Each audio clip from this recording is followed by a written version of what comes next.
আসসালামু আলাইকুম রহমতুল্লাহ। আজকে আমি দেখাবো একটি অনলাইন ইউপিএস কে স্টার ব্র্যান্ডের। আমরা তো সবসময় দেখতাম অনলাইন ইউপিএস কে স্টারগুলো এক সুইচে অন এক সুইচে অফ। এটা হচ্ছে দুই সুইচে অন দুই সুইচে অফ।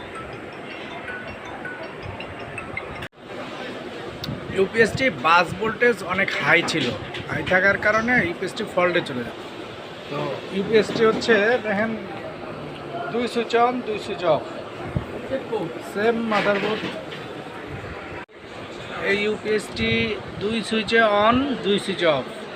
আবার কিছু ইউপিএস আছে এক সুইচে অন, মানে যেই দুই সুইচ অন ওই দুই সুইচে অফ। এটা হচ্ছে কন্ট্রোল কার্ডের উপরে নির্ভর করে। তো যাই হোক, এই ইউপিএসটি আমরা আজকে কমপ্লিট করলাম। এটা হচ্ছে কন্ট্রোল কার্ডটা খারাপ ছিল, কন্ট্রোল কার্ডটাও চেঞ্জ করে দিলাম। চেঞ্জ করে দিয়ে আমরা এখন ইউপিএসটি ওকে আছে।